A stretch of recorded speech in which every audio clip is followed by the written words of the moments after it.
Continuando con el anterior video, en este voy a hablar sobre la teoría y las fórmulas que se utilizan para la construcción de una Yagi. Comencemos. ¿Qué es una antena Yagi?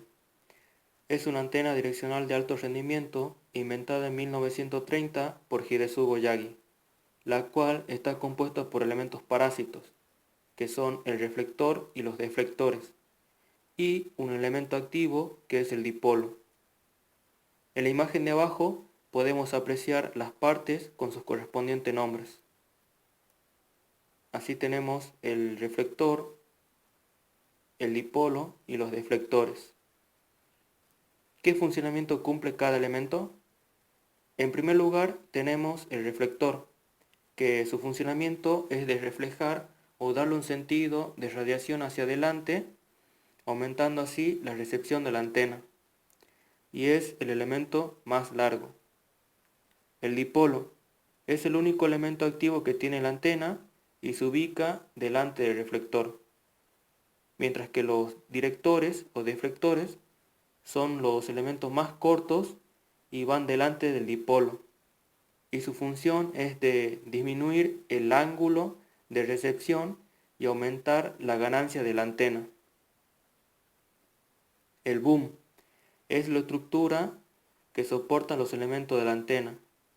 Y por último, que es opcional y que muy pocas veces viene integrada a la antena, es el amplificador de señal, que es el dispositivo encargado de amplificar la amplitud de la señal que proviene desde la antena hacia los dispositivos a conectar, como la tele, radio, router, etc., mejorando así la calidad de la señal.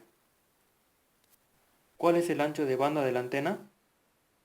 En el anterior video había mencionado que oscilaba entre los 40 a 50 MHz, pero todo depende de la distancia que tengan sus elementos.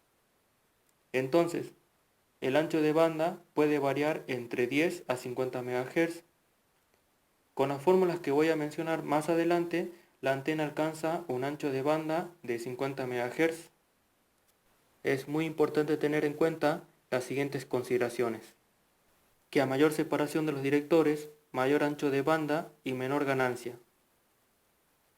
A mayor directores, mayor será la ganancia y el poder de captación de la antena. Que la antena Yagi es de menor tamaño y bajo peso cuanto mayor sea la frecuencia a captar o transmitir y viceversa. Por ejemplo, abajo tenemos dos antenas, las cuales uno opera en la frecuencia de los 2450 MHz y la otra en los 470 MHz, donde podemos apreciar el tamaño y cómo ésta está relacionado con la frecuencia. A mayor frecuencia, menor tamaño y menor peso de la antena. ¿Cuántos elementos puede tener una antena Yagi? En realidad, no debe superar los 2 elementos, ya que a partir de esa cantidad la mejora es mínima y despreciable. Como partida, la antena debe tener 6 elementos. Ahora bien, ¿se puede construir una antena con cualquier material conductor?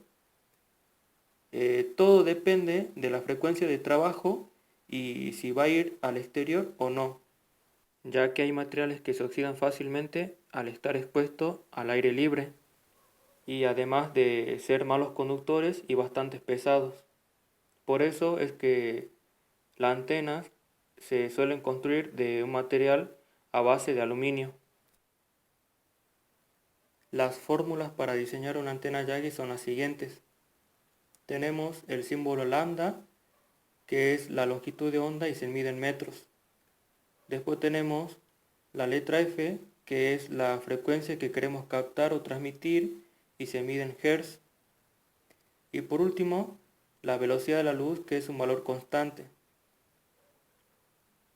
Ahora bien, supongamos que queremos captar el canal 11, que está siendo transmitido en la frecuencia de los 200 MHz.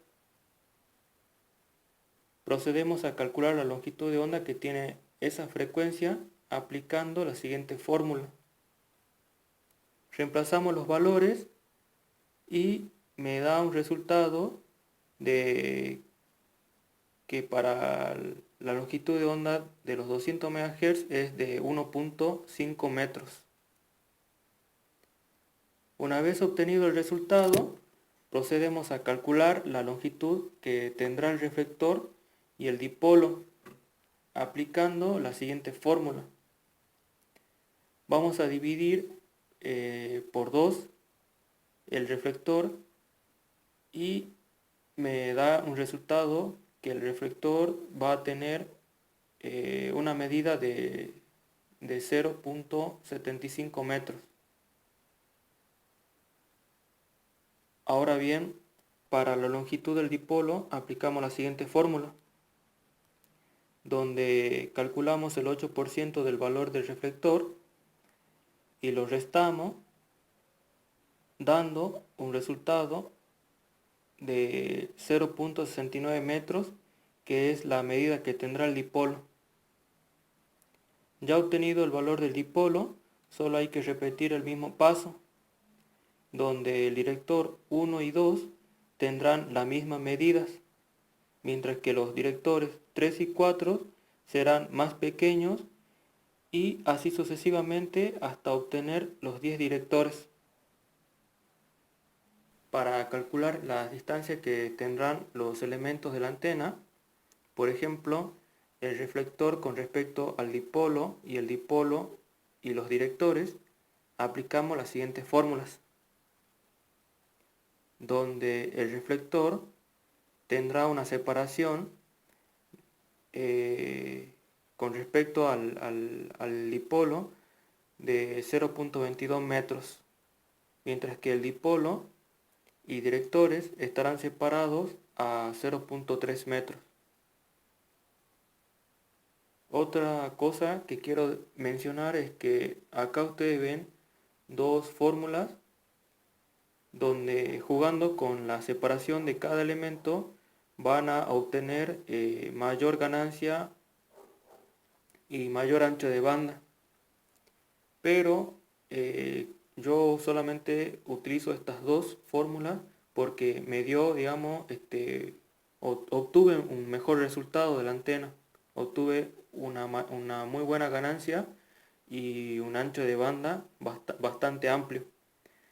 Pero eso ya queda a criterio de cada uno. Bueno, eso es todo. Nos vemos en el próximo video.